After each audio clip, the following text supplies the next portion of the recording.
So you've just bought your latest tarot deck, it's come through the post, you've eagerly opened it up and skimmed through all of the cards, admiring the artwork. But have you considered how much work goes into creating a tarot deck? In this video, I'm going to share with you the first stage of my design process. So let's take a look.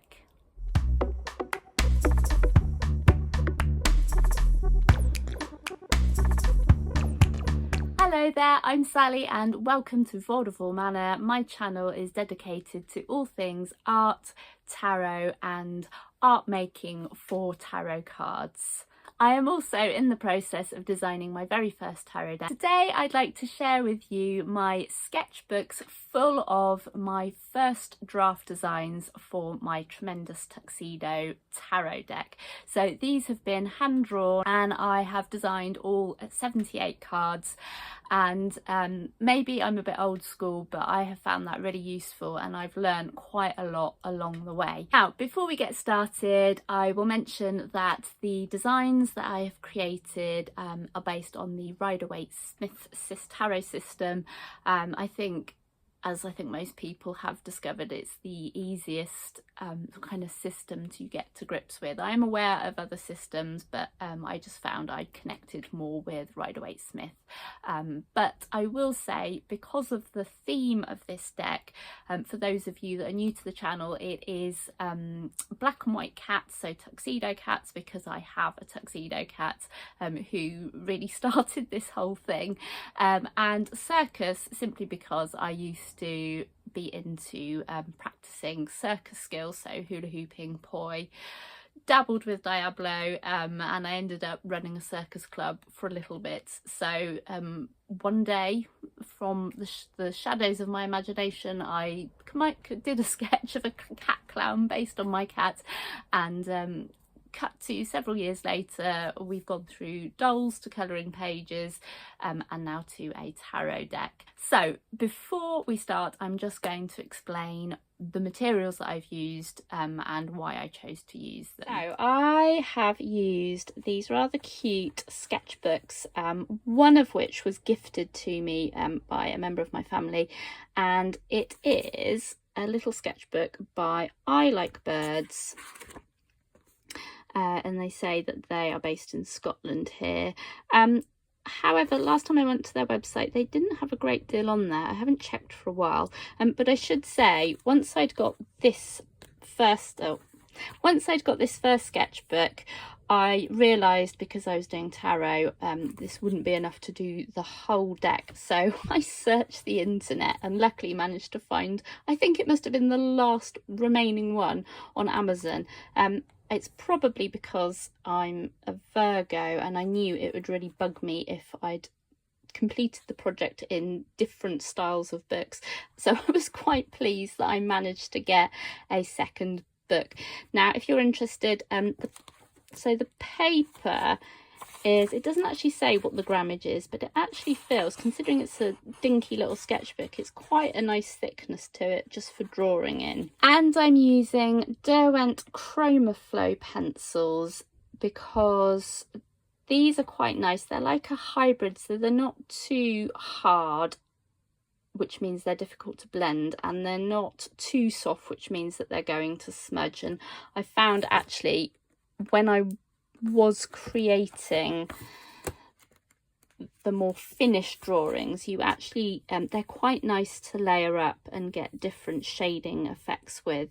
However, as I go through the sketchbook tour, you'll see that I didn't end up doing them all to such a well finished standard, and I'll explain why that is as we go through. Okay, so when I started out, you can see that the template that I'd drawn is actually closer to a typical oracle card as opposed to the narrower tarot cards. And I think in my head when I started, I was going to actually create an oracle deck, but when I drew the first character, which for my Tremendous Tuxedo Circus, which is Casper the Clown, I thought, well, actually I sort of had the Fool in my mind, but I'm not sure if that was conscious or in any way. I sort of attempted doing the Magician, and then I realised as I was going on that I was actually just designing a tarot deck.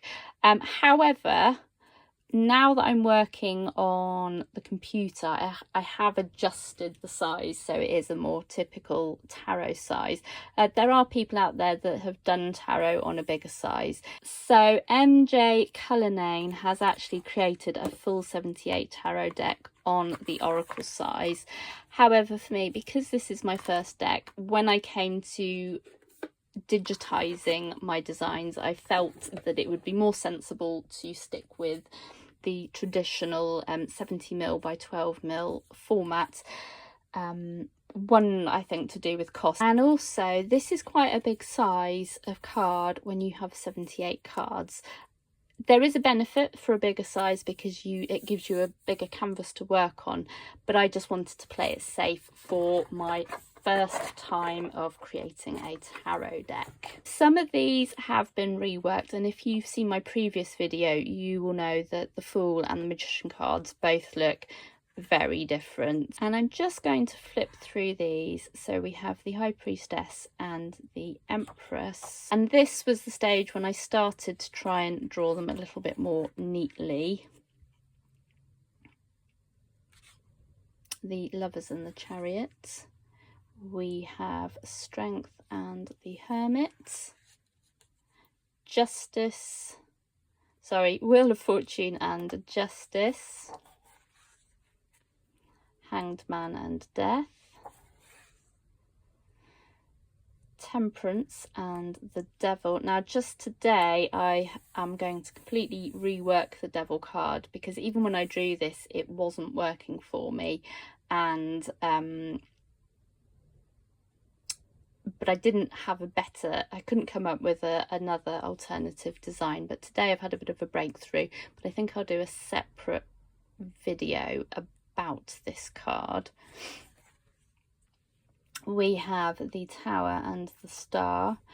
I'm planning to make some changes to the Star as well, because again this another design that hasn't really worked for me and what I want it to look like, and sort of trying to connect to the actual meaning of the card.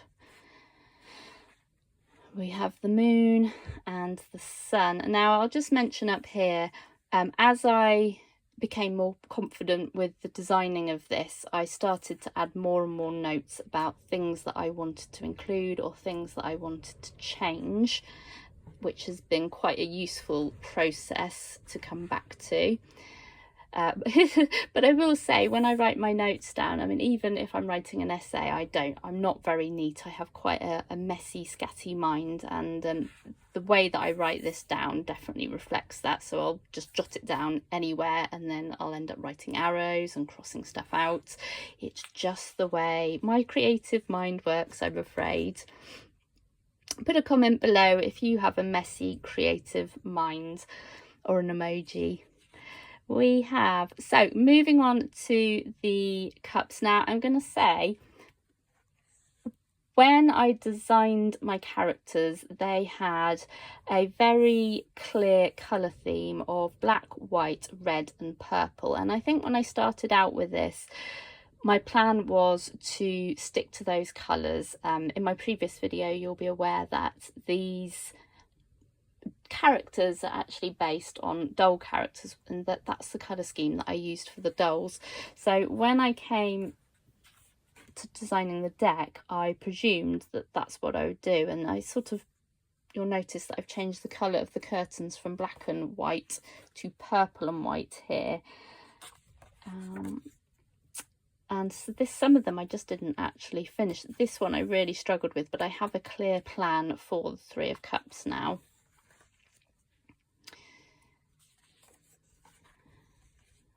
Okay, so, and again, Seven of Cups is going to be changing.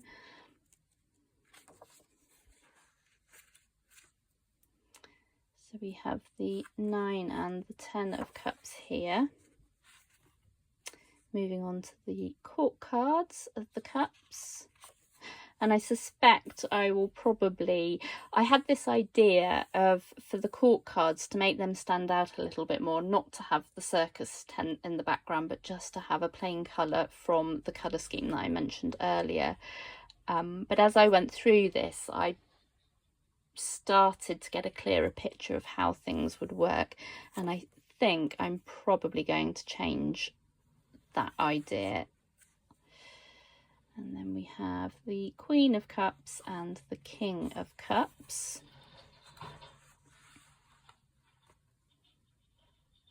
So at this point I decided that, I don't know if you can see that I was going to just change the clothing of the characters depending on which suit I was designing.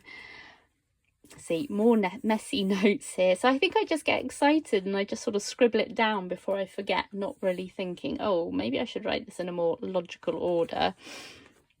But as I was drawing them, I was still sort of keeping to the original colour scheme.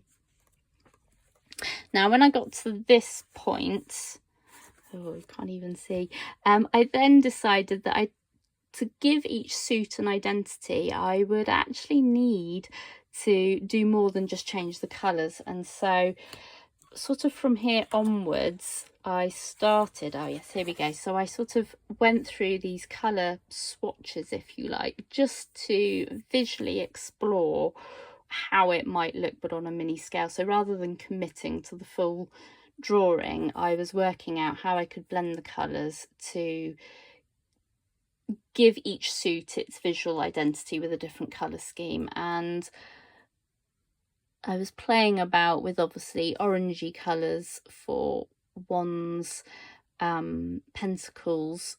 I was going to go with a blue and orange, just mostly because the orange is quite an earthy colour. Obviously cups for emotion, so blue and green giving that watery vibe, and then sort of blues to represent the sky for air. But as I went along, it did change quite a bit. So at this point I decided where characters had red on them in the original colour scheme, that would swap to orange. And I think I swapped another colour out as well. But we're on the wands now. Oh, and when I draw my characters, I'm not very good at drawing figures, and even though these are cartoon cats, I do use like a framework. So I'll literally start with a stick man and then fatten them out to sort of give the limbs. So if you're ever struggling trying to draw a character, don't ever be scared or frightened or think it's silly to start with a stick man.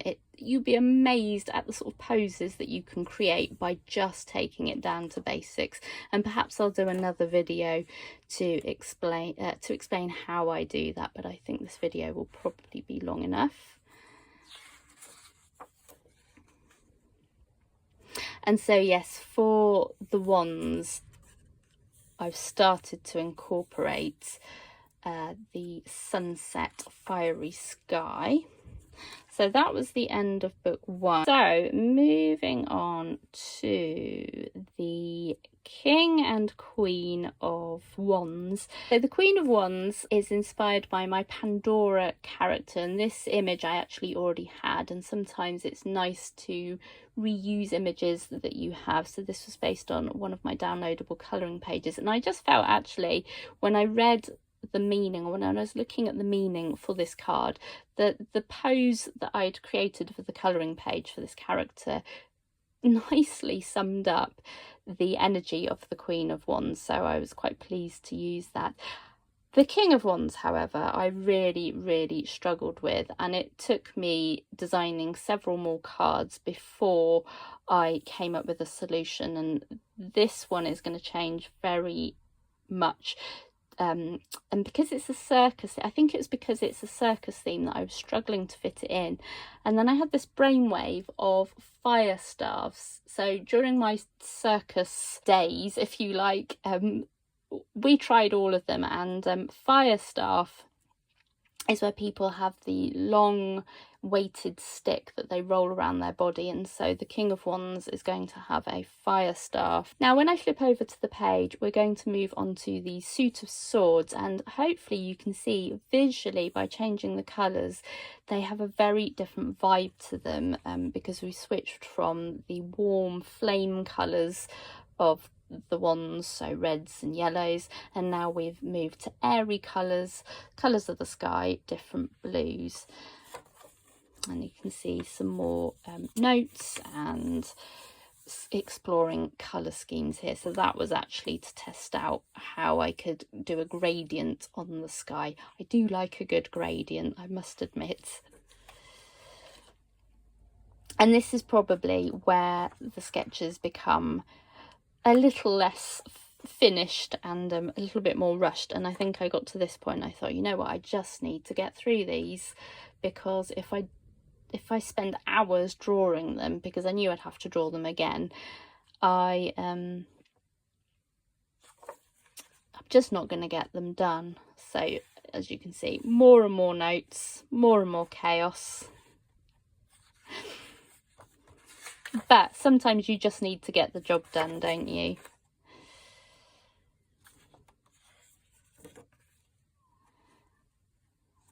Okay, and I believe one of these page cards, I think I'm going to switch around, because I think I felt, yes, so I've drawn actually a wand there rather than a sword, because I felt the kitten jumping through the hoop was more appropriate to the energy of wands rather than the page of swords.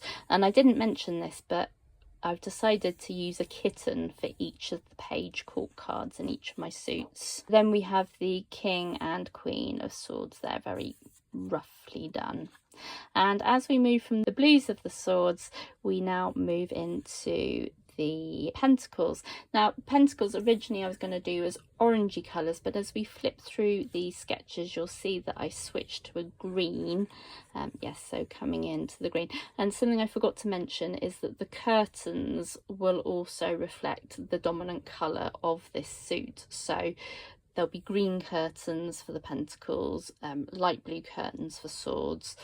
And when I did the cups I hadn't actually thought about changing the colours, so those drawings, when I digitize them, they will change quite drastically, but at least I have the image, the plan, the sort of design of the characters, and then I can really develop them as I've been doing with my major arcana cards from my previous video. So yes, this one is all going to be greens and browns, very earthy colours, because pentacles is associated with the element of earth.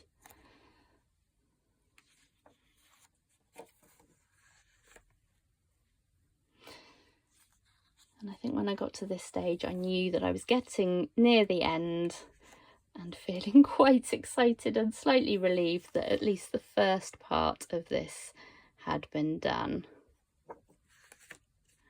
Okay, so finishing on the Queen and King of Pentacles. Now I'll just show you these. Again, as I mentioned, I'm a Virgo, so I actually drew out all of the card templates and counted, so if I was going to do a redraft, they'd be in exactly the right place, which I know is super sad. I might just need to let go of that control at some stage. So these are the second draft, but I only actually hand drew the second draft for the first 4 cards. Because as I said, I realised that this was going to be a very long process if I hand drew them, and I think by this stage I'd already decided to work on the computer. So that rounds up the sketchbook tour, and I'll mention a few more things that I learnt whilst I was doing this process. Okay, so how long did this take me to do? I don't know. I didn't actually make a note as to when I started this, but I think it was at least 6 months, maybe a year, because I think I started it and then I took a bit of a break, and then over the summer, I think that was summer last year, I had a flash of inspiration and decided that I was really going to commit to this and just get it done. And I think when you decide to commit to something, you sort of have to, I think the problem is I was being a bit too precious about it, and as you saw, the drawings got less and less refined, but actually that was okay. I just needed to get the ideas out, and I did learn a lot, and it was a process. Now you may be wondering why I have decided to not do them all by hand and to digitize them. So when I was doing my research into publishers and getting things printed, and actually from my own experience, as much as I love the hand-drawn colouring pencils on the page, they do have a certain charm about them. When you photograph them or get them printed, they don't translate very well, and a lot of the publishers that I looked at actually specified that they wouldn't accept work that had been drawn using pencils, which is frustrating for me because out of all of the art materials, pencils is probably my favourite medium to work with. However, since working in Affinity Designer using my tablet, I have managed to translate that skill set of drawing with a pencil and translate it into a digital way of doing it, which is actually really exciting for me to discover new ways of working. So the reason they don't accept colouring pencils is because it just doesn't print well, and whilst it might look sharp with the eye when you're looking at the page in front of you, when it comes to printing work that has been created with colouring pencils, for some reason it looks a little bit blurry. Now, I think that's quite unique to colouring pencils. I think with work that is painted, that translates a lot better into being photographed and digitised. Will I be doing future work all on the computer? I think there'll always be an element of computer work on there, but I do quite like the idea of doing stuff that is handmade, because as much as I love the work that I've been doing on the computer, I do feel like you sort of miss that charm that you get with work that is purely produced by hand. So I think for me it's always going to be a learning curve, but I'm interested to see doing one that is digitized and one that is maybe painted and then photographed, because I have seen a lot of successful work. So if you're familiar with the Season of the Witch collection, I've got mine up there. They're all hand painted, and they are beautiful, and they have that lovely hand created vibe to them. So generally speaking, I am pleased with the designs that I've got. As I've mentioned, there are a couple ones particularly that I struggled with that I will definitely have to rework, but I think now that I've got into the flow of designing these, I think it's going to be a lot easier to tweak them and to sort of keep to the aesthetic that I've created. And I'm particularly excited to see how the digital designs are going to look with the assigned colour schemes that I have given to each of the suits. So I will be posting regular updates. Thank you for watching today and hanging out and seeing my earlier designs. And I wanted to share the initial designs because I think there is sometimes this idea that work that's been done on the computer is maybe not cheating, but it's maybe quicker, and I can assure you, certainly the way I work, it is not quicker. I think there are some instances where people have maybe taken a few photos, put a few filters on them, and maybe produce them a bit more quickly.